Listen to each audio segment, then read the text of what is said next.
मेघा देवकुळे। आजच्या बातमीपत्रात आपलं स्वागत। नजर टाकूयात हेडलाईन्सवर। लोकसभा निवडणुकीसाठी शिवसेनेकडून मोर्चे बांधणीला सुरुवात। उद्धव ठाकरे यांच्या उपस्थितीत बैठका। लार्सन अँड टुर्बो कंपनी विरोधात कामगारांचे बंड। प्रवेशद्वारासमोर आमरण उपोषण। काँग्रेस राष्ट्रवादीमध्ये जागा वाटपावर एकमत। कोल्हापूरमध्ये अजित पवार यांची माहिती। रस्त्यासाठी श्रमदान करण्याचे नगराध्यक्षांचे आवाहन। माथेरानमध्ये अनेकांच्या भुवया उंचावल्या। लोकपाल नियुक्तीसाठी अण्णा हजारेंचे राळेगण सिद्धीत उपोषण। सरकारवर टीकेचे आसूड। बजरंग दलाच्या कार्यकर्त्यांची सतर्कता। कत्तलखान्यात जाणाऱ्या 10 गायींचे वाचवले प्राण। धनंजय भाजपमध्येच असता तर त्याच्यासाठी राजकारणही सोडले असते। पंकजा मुंडे यांचे प्रतिपादन। अनोख्या शैलीतून समाजातील वाईट रूढी परंपरेवर वार। सत्यपाल महाराजांच्या कीर्तनाला रेकॉर्ड ब्रेक गर्दी। आता बातम्या पाहूयात विस्ताराने। लोकसभा निवडणुकीसाठी शिवसेनेने मोर्चे बांधणी करायला सुरुवात केली आहे। आजपासून विभागवार पदाधिकाऱ्यांच्या आढावा बैठका सुरू झाल्या आहेत। मातोश्रीवर शिवसेना पक्षप्रमुख उद्धव ठाकरे यांच्या उपस्थितीत या बैठका होत आहेत।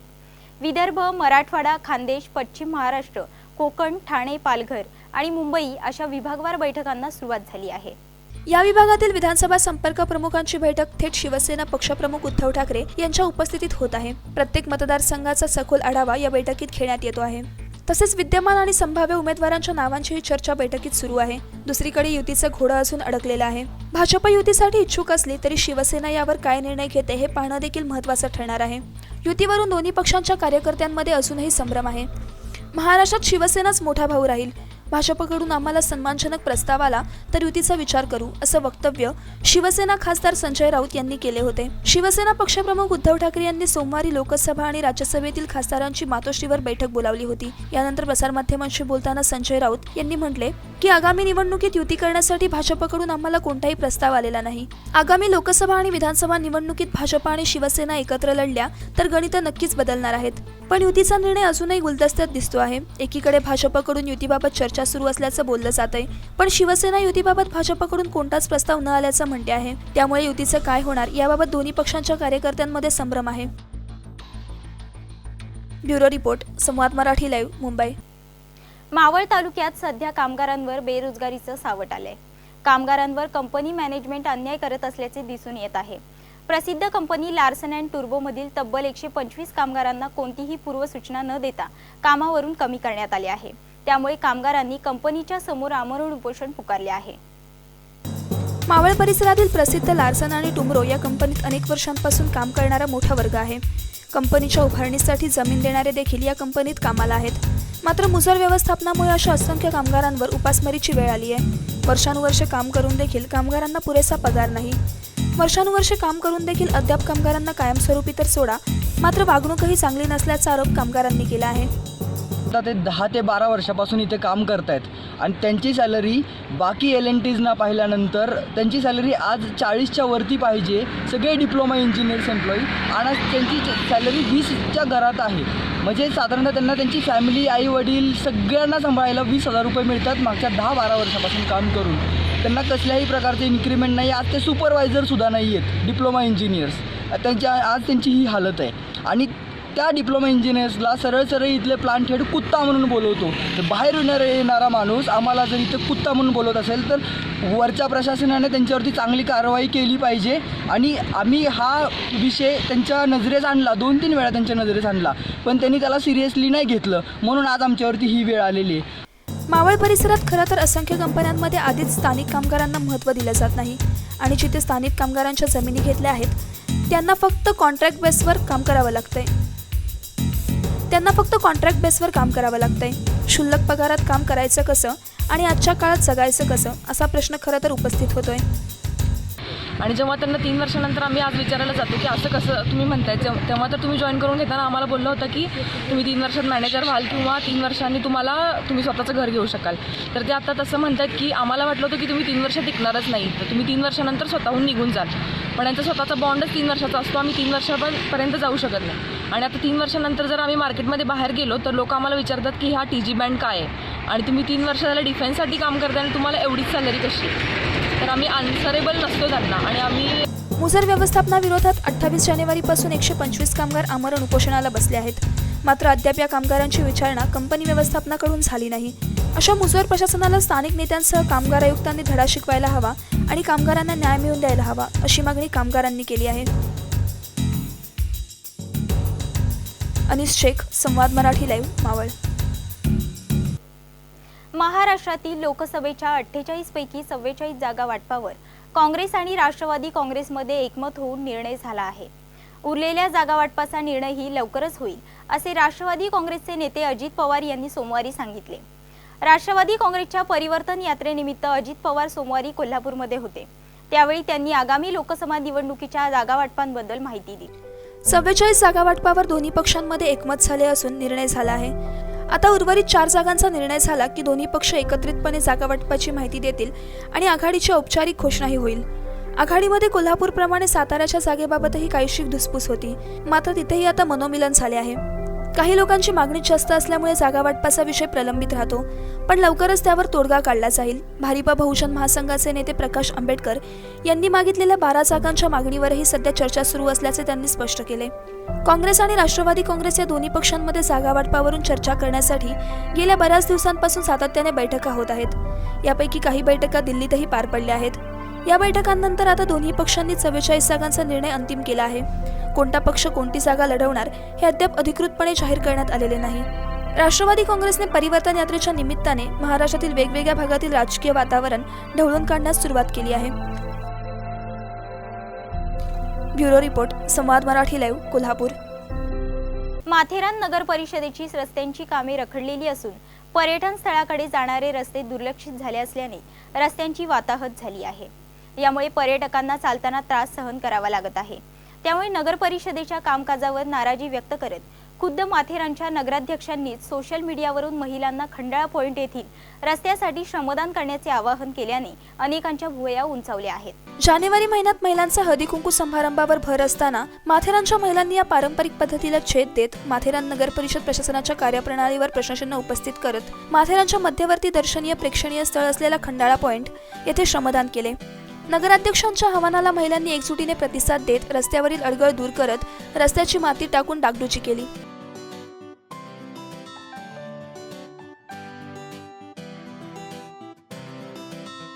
मी जरी नगराध्यक्ष असले तरी प्रथम मी हे माथेरानची एक रहिवासी आहे. आपण वेळोवेळी नगरपालिका प्रशासनाला सांगत असतो की आमची जी कामं आहेत, ॲटलिस्ट दर्शनीय जे पॉईंट आहेत ते सुव्यवस्थित त्याचे रस्ते पाहिजेत, कारण पर्यटकांना जाण्यासाठी रस्ते पाहिजे.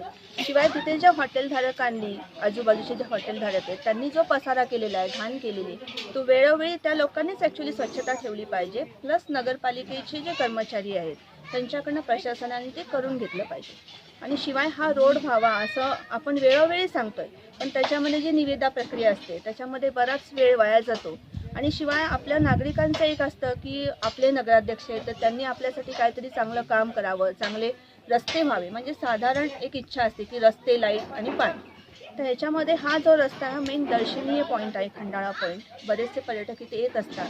काही जणांना मी स्वतः त्यांचा पाय वगैरे मुरगळलेला मी पाहिलेला आहे. तर तेव्हा आम्ही असं ठरवलं की आपण महिला तिळगुळ समारंभ करत असतो, घरात वेगवेगळे पदार्थ करत असतो. तर काही म्हणजे पुरुष अहंकार जो असतो, काही जण म्हणतात की महिला काय करू शकतात. तर मला ह्या आमच्या सर्व महिलांतर्फे दाखवायचं आहे की महिला शक्तीने ठरवलं तर ती काहीही करू शकते.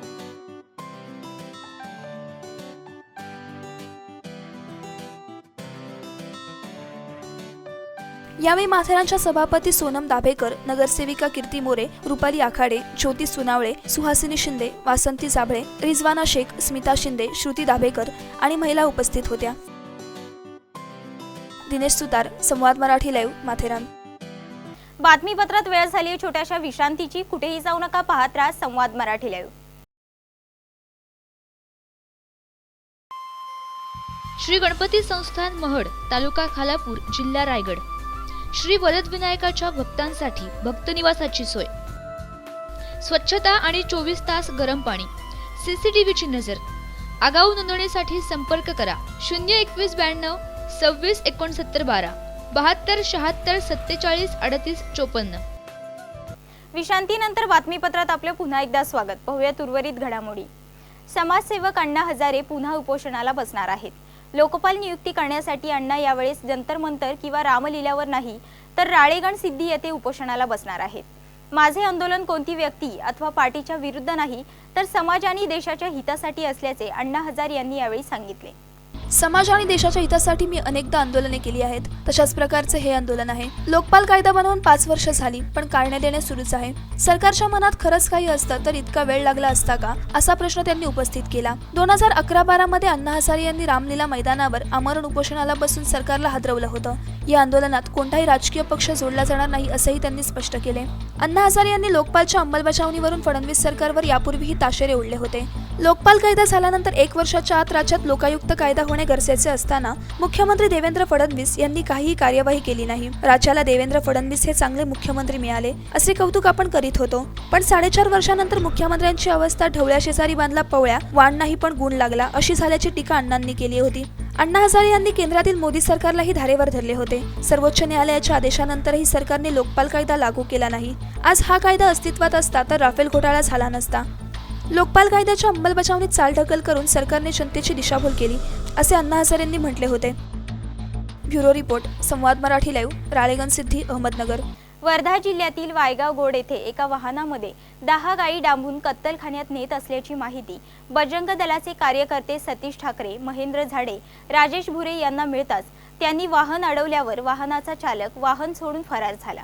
या वाहनात गुदमरलेल्या अवस्थेत 10 गायी होत्या. ही माहिती मिळताच पोलिसांनी घटनास्थळ गाठून गाडी ताब्यात घेतली. बजरंग दलाच्या कार्यकर्त्यांच्या सतर्कतेने 10 मुक्या जनावरांचे प्राण वाचले. योगेश कांबळे, संवाद मराठी लाईव्ह, वर्धा.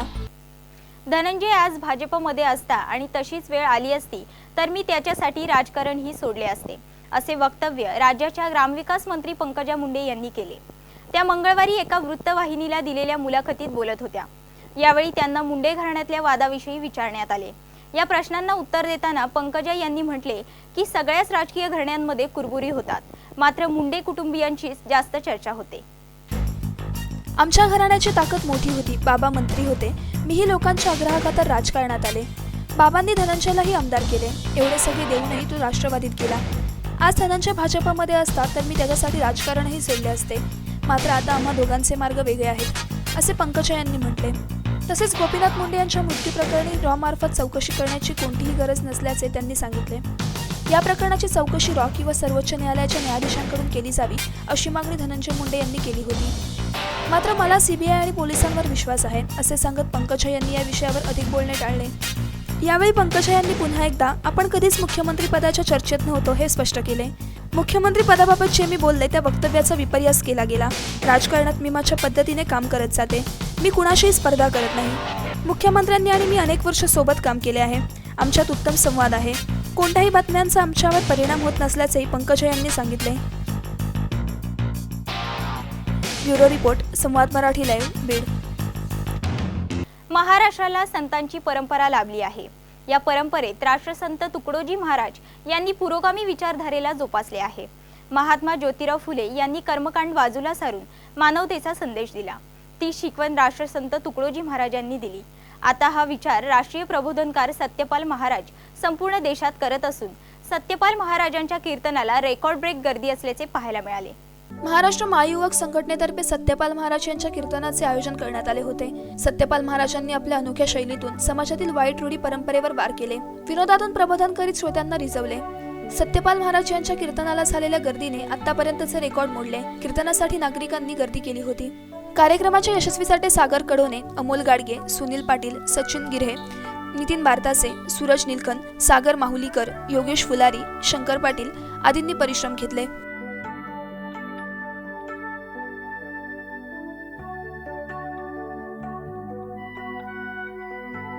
निलेश किरतकार, संवाद मराठी लाईव्ह, अकोला.